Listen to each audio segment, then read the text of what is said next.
Greetings, noble viewer. Welcome back to another Brothers Grimm battle report.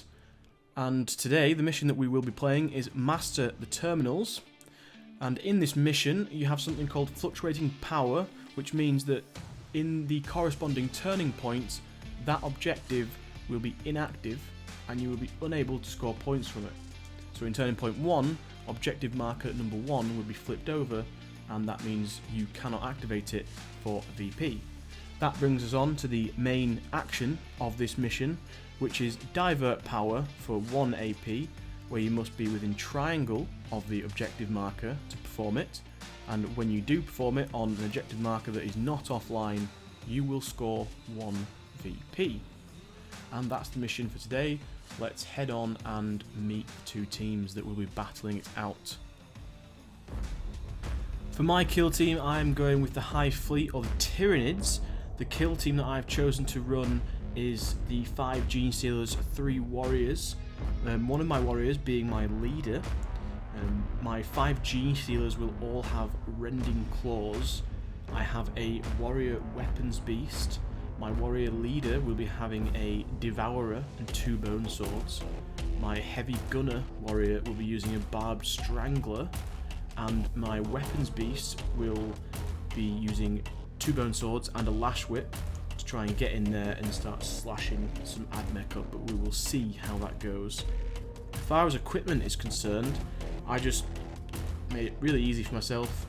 I just did 5 Adrenal Glands on my Gene Stealers, which takes me straight up to 10 and just gives them an extra inch on their movement.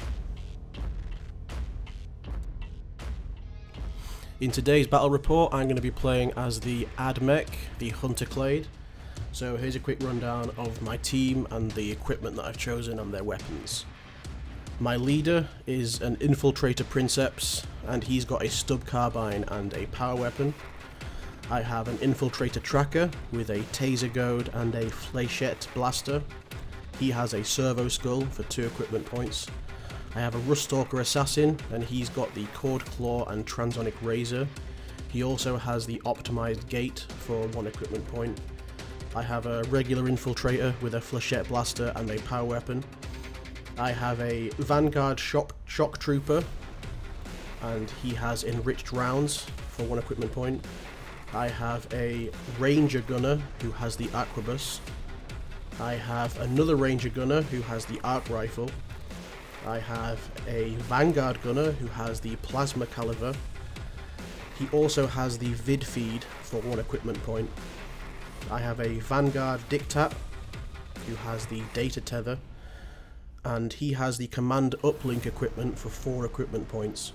I also have a Vanguard Surveyor with an Omnispecs. I have another Vanguard Shock Trooper, also with enriched rounds for 1 equipment point. And that is the AdMech's team and their equipment. For the scouting phase, the AdMech chose a dash. And I went for an additional barricade, which will mean the AdMech will take initiative for turning point 1. So for strategic ploys, the AdMech didn't play any. However, I did play a tactical ploy in the setup operatives step, and that was called Concealed Position, and I did it with my Princeps. I revealed 2 TAC ops. One of them is called Assassination Order, and I chose the Tyranid leader, and the other one is Triangulate. So with that, going into turning point 1, I will have 2 CP remaining.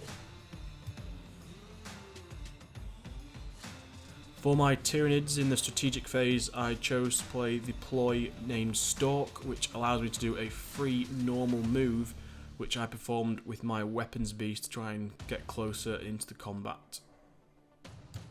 In terms of my TAC ops, I chose to reveal Central Control and Seize Ground, both security.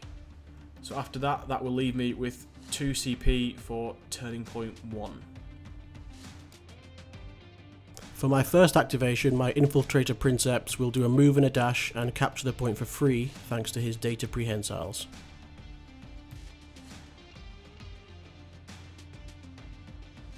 And for my first activation, I'm going to do a dash and a move with my Gene Stealer, who is equipped with Adrenal Glands, so I'll also get an extra inch to his movement.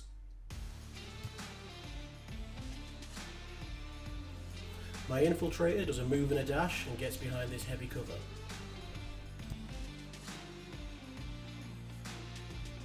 Activating another Gene Stealer, doing a dash, a move, and then activating the point. My dash is free, which allows me to do that.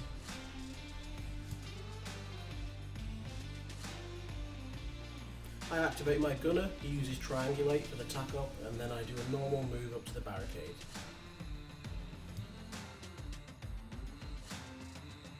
I activate my heavy gunner and just do a normal move to the barricade and do what all Tyranids players do and suffer terribly trying to actually place him anywhere where he's not going to destroy everything.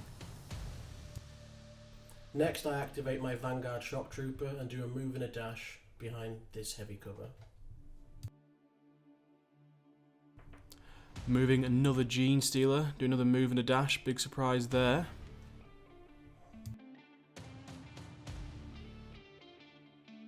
I activate my Infiltrator Tracker and he moves over this terrain with a move and a dash and sits on objective 2. Doing some serious strategizing now and moving and dashing another Gene Stealer. Wow. Incredible plays. Activating another Vanguard Shock Trooper, he moves up to the objective and activates it. I'd go for my warrior leader now and just move him up behind the barricade right here. Next I'll activate my Arquebus Gunner and he's going to move in a dash and sit between these two nice pieces of cover concealed. I've put him there because he's got some nice lines of sight against the Tyranids for the next turning point, and I'm hoping to deal some devastating damage with this big gun. I activate my weapons beast warrior. Can't charge this guy because he's concealed, but I just do a move and a dash up to there to try and get initiative and charge him next turn.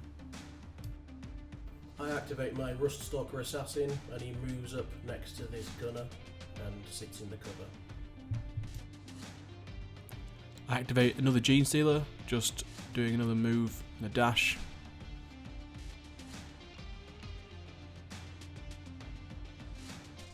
Next I activate my Dictat and he does a move and a dash all the way around there and sits concealed behind the heavy cover. It's a nice Dictat. Thank you.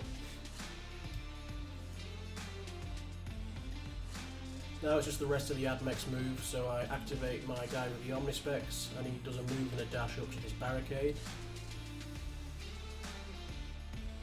After that I activate my Plasma Cavalier Gunner and he also does a move and a dash, what a surprise, up to this cover. This is how the board is looking at the end of turning point 1, just a whole lot of moving, just getting people into position, hitting some of those objectives to score them, and that's about it. At the start of turning point 2, the AdMech got the initiative, and for strategic ploys, I chose Calculated Approach and Neurostatic Interference, leaving me with 1 CP. For the AdMech's imperatives, I chose the Conqueror Imperative, and it gave me no negative effect. Target reveal, I revealed Overrun.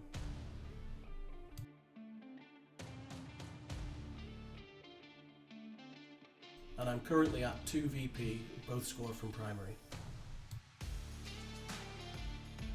For the Tyranids, for strategic ploys, I chose to play Stalk, giving me a free normal move, and I've also chosen to reveal my final tack-up, which is Protect Assets.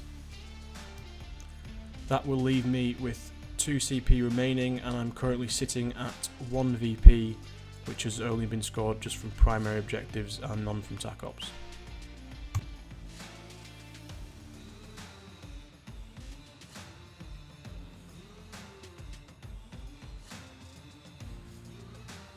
Before we go into the first activation in turning point 2, I'm just showing here the normal move that I did thanks to my strategic ploy in the strategic phase.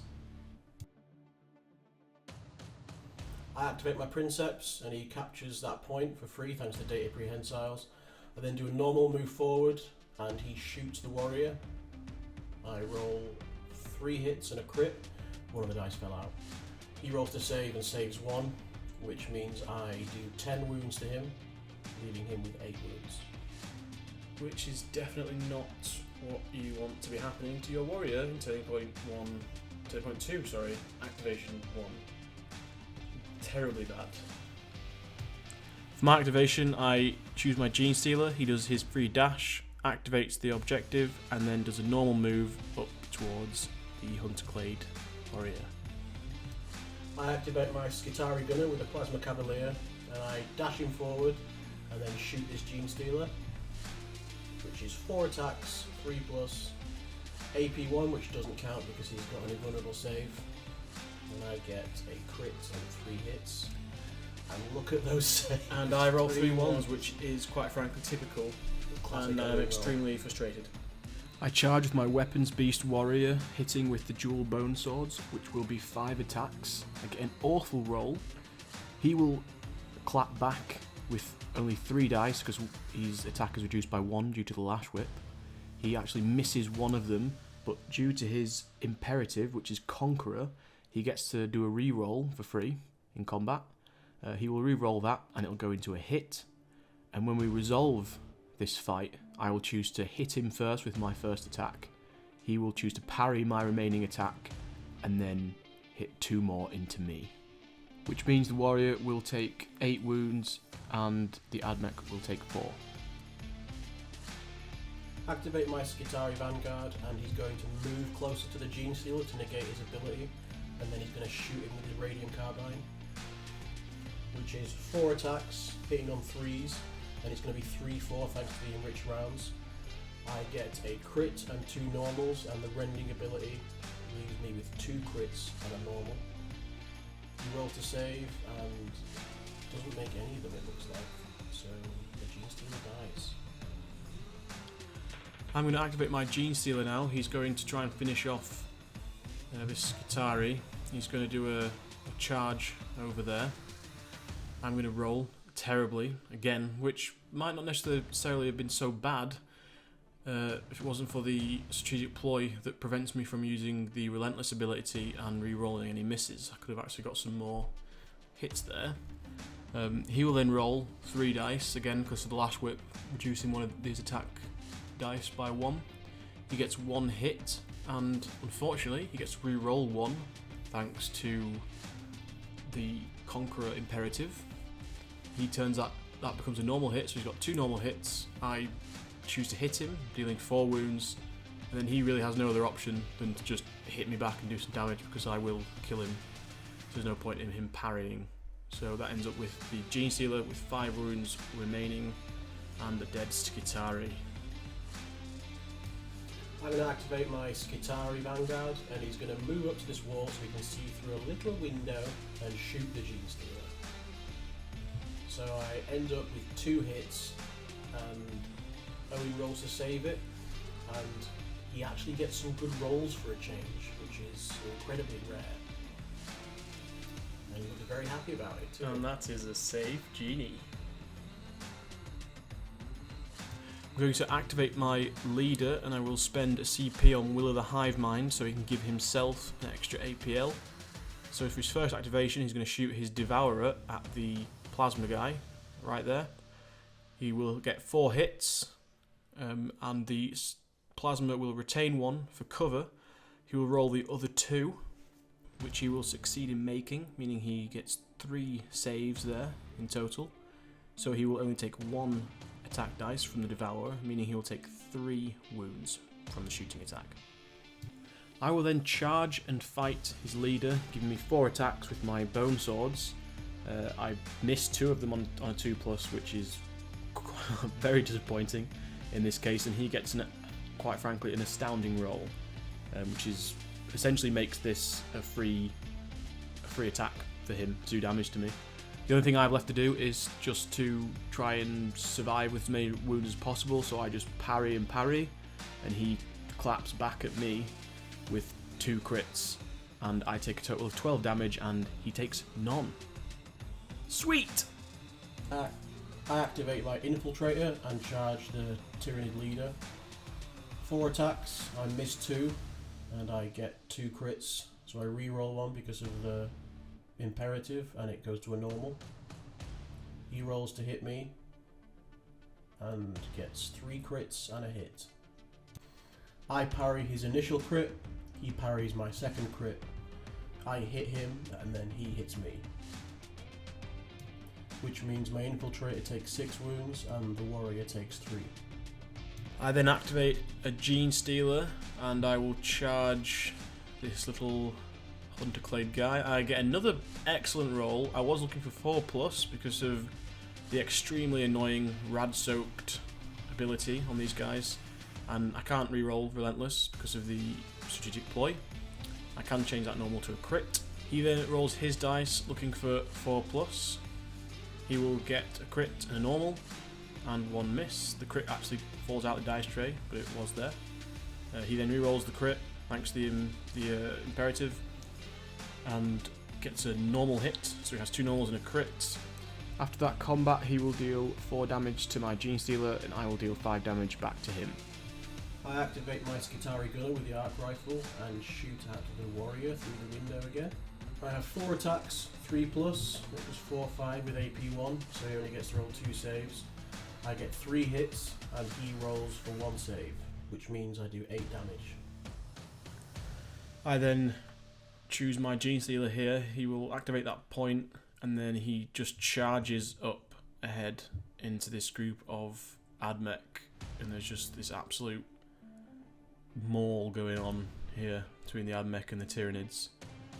I'm honestly not very confident that the Tyranids are going to come out on top, because the Admech seem to be doing a lot of damage. My poor leader sitting at 4 wounds here, but it's a pretty intense maul going on here, you know. Yeah, it's incredible melee.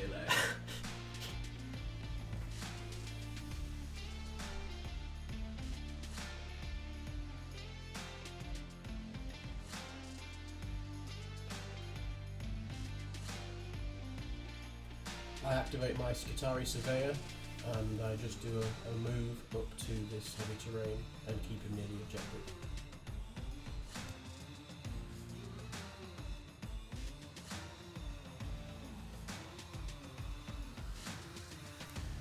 I activate my gunner with the Barbed Strangler. I dash him back so that he's out of the line of sight of the Aquabus guy. I then open fire on the guy with the plasma right back there. I actually get a crit and a normal hit, which is pretty standard for this terrible 4+ roll. Then he rolls to save, retaining 1 for cover. He actually fails one of the saves, chooses to burn his last CP to re-roll it, which gets him a 3rd normal save, meaning he can block the crit and the normal, so I, yet again, deal no damage and do nothing. Yes! I activate my Dictat and he performs the command uplink action for 2 APL, giving me a CP back. My Aquabus guy does a quick dash and shimmy to the left because he's desperate to get a shot off and he needs a perfect line of sight. My last activation, I activate my Rustalker Assassin and he charges over to that Gene Stealer with 5 wounds and sits on the objective. I have 5 attacks, 3+, and it's balanced, does 4 or 5 damage. I get all hits because I'm +1 from the other guy being in combat. And because my crits do 5 damage and he's only got 5 wounds, I hit him with a crit and it kills him, so he can't do any damage back. At the end of that turning point, we are both tied for our victory points, both of us being on 3 at the end of that one. I actually win the initiative on this one, and the strategic ploy that I choose to play is Stalk for 1 CP. I don't reveal any more attack ops because all of them have already been revealed. And I go into turning point 3 with 1 CP.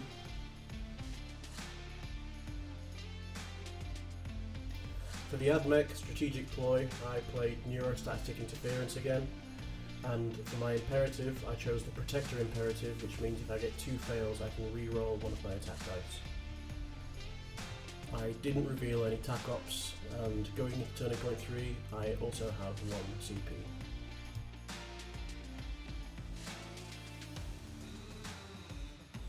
For my first activation, I spend my last CP on Will of the Hive Mind. I dash my weapons beast onto objective 4, I capture it, and then I do a normal move behind some barriers and remain concealed.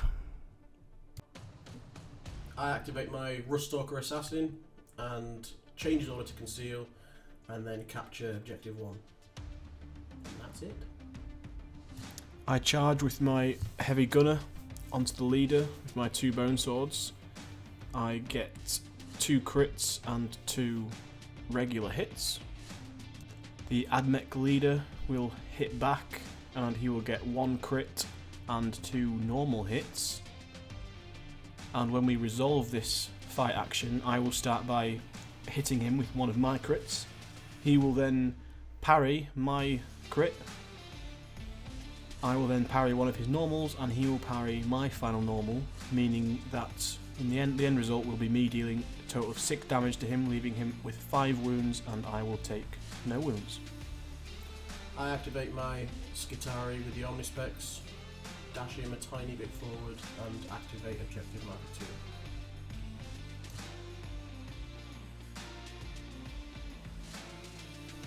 My Tyranid leader will now fight this Sakari guy right here, and I will roll looking for 2+. I will get 3 normal hits and 1 crit. Because of this, there's no need for him to roll, because I will just hit him with a crit and deal 6 damage, which will just kill him. And my leader kills this guy. Yeah, man. Help awesome. Me. Mechadendrites have failed. My Skitari Plasma guy is gonna have a leisurely stroll to the edge of the board and use the triangulate action to triangulate and score me a VP for that tack up. I'll activate my Gene Stealer, just chilling at the back here. He's just going to do a move, a dash, and he's just going to hide behind this little piece of wall and sit behind the enemy, hoping to flank them.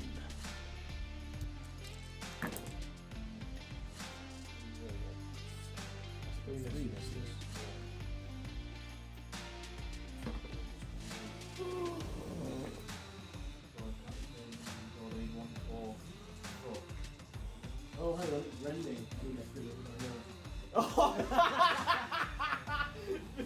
It's rending. Like driving for what? It's rending! Please, warrior. 3-1.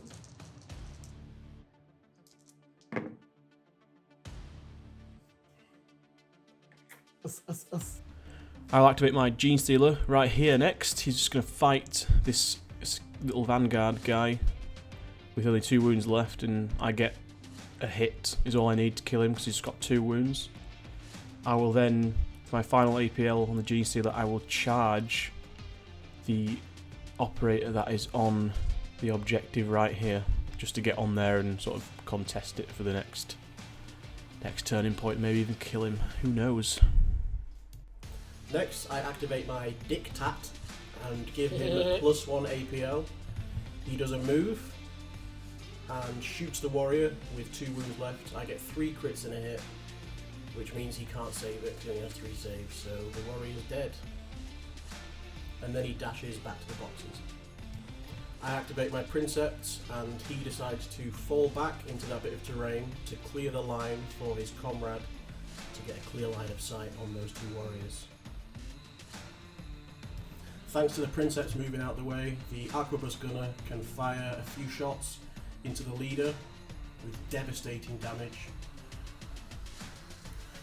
I get 2 crits and 2 hits, and he rolls and saves a crit, so I do like 19 damage to him and just blow him off the board. Next up is the Arc Rifle Gunner, who runs around the corner to get a shot on the Gene Stealer. 4 attacks, 3+, and I get 2 crits and 2 misses. It would be AP1, but he's got an invulnerable save. So he rolls to save, blocks 1, but he dies anyway. So at the end of turning point 3, the Admech scores 2 VP for their TAC ops. One of them was their faction TAC op, the other one was Overrun, 1 VP each. And they also scored 2 VP for primaries. meaning the total for the AdMech is 7. For the Tyranids, they scored 1 VP for primary, bringing their total to 4 VP. The AdMech strategic ploy, I use neurostatic interference again, and the imperative for this turn is the aggressor imperative. All my attack ops have been revealed, and I have 1 CP going into turning point 4. For the Tyranids, I don't play any strategic ploys. All my attack ops have been revealed, which I'm not going to score any of them, most likely. And I only have 1 CP remaining for the final turning point. First activation for turning point 4 is the Arquebus. He fires at the Tyranid heavy gunner, and he can't save it because it's AP 1, so he's pretty much automatically dead. I activate my Gene Stealer and fight this Vanguard Surveyor. I do get the reroll for Relentless this time, but they just reroll it into a miss. Still get a pretty decent roll here though, and the Rending changes one of my normals to a crit. So that gives me 2 crits and 2 normal hits. He will then roll back with his gun butt, which is a 4+, so he only gets 1 crit there, which means that I can just parry his crit to start off with, and then hit him with everything else, killing him. And for some reason, I decided to just move away from the objective and not capture it. Maybe because I was at this point just going to lose, I'm not sure. But that seems to be a stupid move on my part. Yep. I move my Skitari around the corner to within square of the board edge, and then triangulate there as well, which scores me another VP. I activate my Arc Rifle Gunner, and he moves forward so he can get a shot on the Gene Stealer. I roll 4 attacks, 3 hits, one of them's a crit. He rolls to save, gets 1 crit, chooses to CP reroll one of them, which fails unfortunately, which means that the Gene Stealer takes 8 wounds, leaving him with just 1. Next, my Princeps moves out of his little hidey hole so he can get a line of sight in that Gene Stealer with 1 wound. He rolls 4 dice and they all hit, which means that he can't possibly save all of them, so he's going to take the extra hit, which means the Gene Stealer's going to die. So, just the AdMech to do the rest of their moves. I move the Plasma guy into that side of the board to score Overrun for my attack op. He did a move and a dash over there. Next, after this, I'm going to move my remaining Sicarian onto Objective 2, capture that for the extra VP. Then my last guy is just a normal Skitari. He moves onto Objective 1 and captures that as well. And that's the end of the AdMech's turning point and the end of the game. Tyranid is wiped from the face of this planet. Oh dear. So at the end of the game, the AdMech score 6 VP from TAC Ops and another 6 from the primary objectives, meaning they have 12 VP in total. That was a pretty terrible game for the Tyranids. It was hard countered with that interference ploy, but I ended up with 4 VP at the end of the match, just from primary. Didn't score any TAC Ops. Yeah, so pretty bad. Pretty bad. So a bit of a summary, I guess, from my point of view as we're playing the Tyranids, which is still a compendium team, but they are still quite decent, I would say. But I was essentially just hard countered, like I said earlier, with the strategic ploy, neurostatic interference, which prevents rerolls, which essentially just makes the Gene Stealers remove that relentless rule, which is one of the best rules for them. If you pair that with the rad-soaked thing where you are treated as injured when you're close to some of those, I think it's just the Vanguard. That gets essentially on 4+, and you can't reroll. It's really bad for those Gene Stealers. So they just couldn't put any work in that they could normally do. And I think that was the main downside to them. And then with having the Sicarians and their melee ability combined with the Skitari and their firepower, once you've disabled the Tyranids rerolls and stuff, and treating them as injured, there's not really much they can do at all really against them. So I'm not surprised that it went the way it did. But And those Skitarians are like just as brutal as a warrior in combat. yeah, they are. Which I didn't really know they were that good to start off with, but yeah. And the imperatives as well, they're so powerful now that you don't get any negative effects from them. So you can just do one, If you one stagger each them, different turn. Yeah, stagger them for a different turn. And plan how you play based on them. They're a really powerful team, the Admech. I really like them. So thanks for watching this battle report, and if you enjoyed it, then give us a like and a sub, and thanks for watching. Yep, tune in next time when we'll have another battle report. Into the Dark will be the next one. Yes, yeah, it will. On a space level, you couldn't get on out, could you? There, it was a bit of a struggle to get that well, out. I didn't know whether I should reveal that yet or not. It's not really a secret. But no, yeah, Into the Dark will be the next one. I know it's probably a bit late because it's been out for a while. It'll be the first time on our channel we're doing Into the Dark, so you can look forward to that. Yeah. Thanks for watching. Goodbye. Bye.